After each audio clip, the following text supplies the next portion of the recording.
ball when we pulled the presses out of here.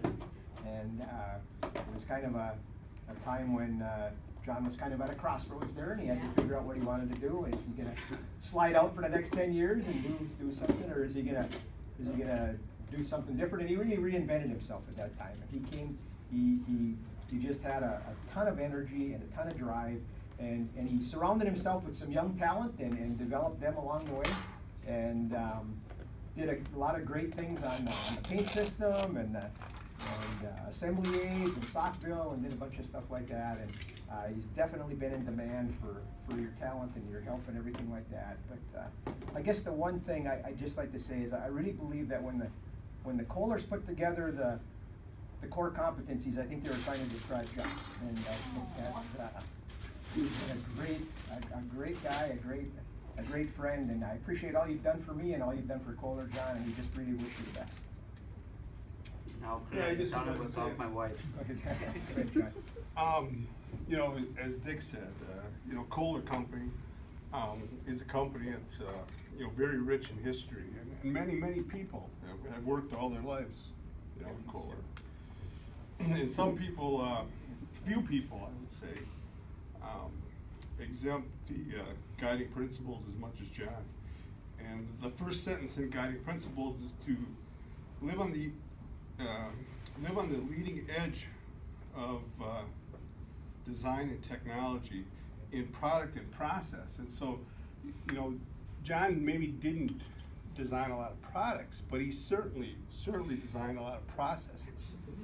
And I don't know if I've ever met with anybody in my years of doing this that was as innovative as John, and just the will and drive to do things. And saved my ass so many times. And you know, I mean, as a plant manager, you rely on your people, and I relied on John heavily. Really appreciate it. Well, I appreciate, John, your opportunity to give me a chance to stick my neck out and having that chance to fail sometimes in life, because you don't know when you're going to fail. Not even trying. I'd rather try doing something on the more challenge stuff that other people don't want. Because I guess I've always said this: you're not really expected to succeed. And, my life's sort of been that. We started a family here. My son Kyle and Mike, and nobody expected us to succeed. It was a lot of work, and that taught me a lot about business and everything. You take those things in life, and you don't always take the easiest things. You take some of the most challenging things, and you try to make that. And this management group that's been here in the last 10 years has been, and longer, has been so supportive. It's probably the best management team that I've ever worked under. And, you know, not the easiest. I mean, sometimes the scariest, but it's been a great ride, and if this isn't anything I really want to leave, it just seems to make the most sense at this point, coming up to age 65, and that's what I always tell my sons, and it's been a long time, and I'm surrounded by very good talent, and Sam's taken over for me, and the last years working with you guys, and we were just talking about you a little while ago, weren't we there? And, you know, one of the most polite, nicest guys that I ever worked with, and I always ask him to be my example of what I would like to see. I said, because it wears off on me. So I mean, you're influenced from many great people, and I watch my sons and their careers. It wasn't too long ago that, you know, their lives in coming to Kohler. So our family inadvertently is probably, with my uncles and cousins, have 300-400 years here at Kohler, and and with my wife and I doing things, it's a good family. It's like losing it, so I didn't really want anything like this. She knows how I did in the first place, because I couldn't support those if we didn't have this. So I mean, I had all these different jobs and things going on in my life, and running around like crazy. So these people didn't all tolerate it, including you guys. I wouldn't be here today, so I appreciate this, and it really wasn't necessary, but funny, I just saw Justin in the hallway in the scene. I said, just co-ops. All of a sudden, they ducked me into here and pulled this thing off, so Did you thank know? you. See, you I've don't never know gone through- everything, do you? You don't know everything. I'll talk to you later. I'm sure you will. So, well, we got a few things for you. Thank you. Here's a card. Hang it. Barb, mushy? Yeah, Man. very. Yeah. Mush man. Mush man. Survival kid retirement. Wow. Oh my gosh. Oh Wow. my gosh. Well, you touched a lot of people. Yeah. Wow. Oh my gosh. And I'm shaking. It's wonderful. Thank you everyone for coming.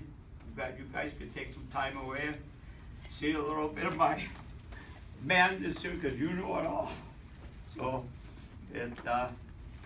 we've taken some big steps, my wife and I, and she's gonna hang on here. I always tell, well, I stayed 65, now it's your turn.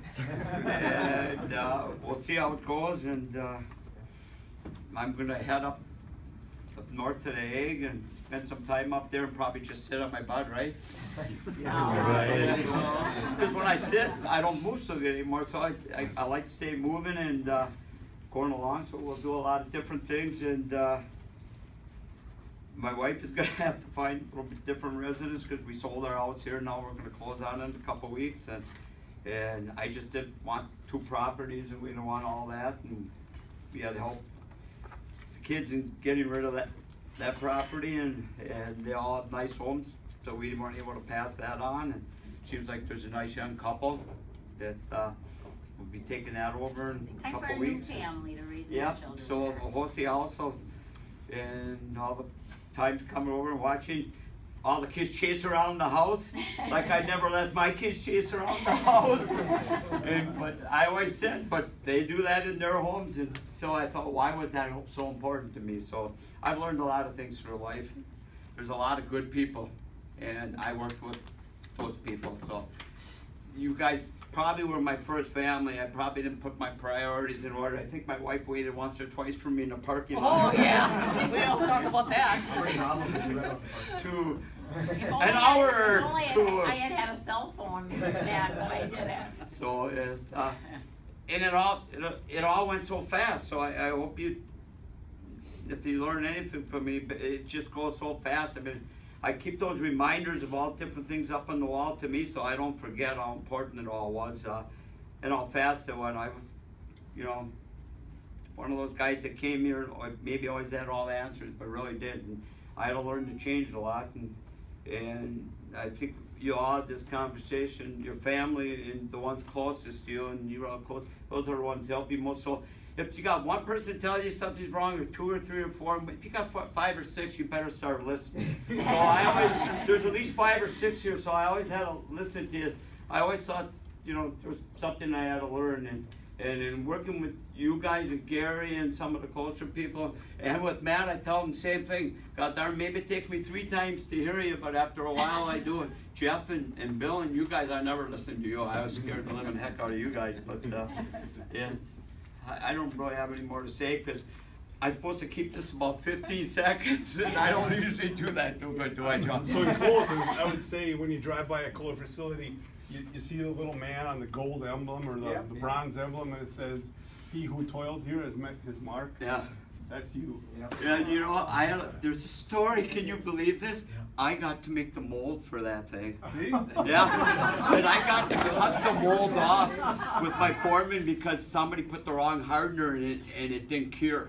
And we couldn't ruin the master. Yeah. So guess who had the idea how to get it off? To freeze it.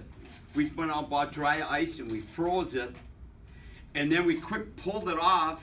And it froze it, and that was a big fiberglass mold that we laminated off. I kind of meant it literally. I didn't Yeah, there's a story behind it.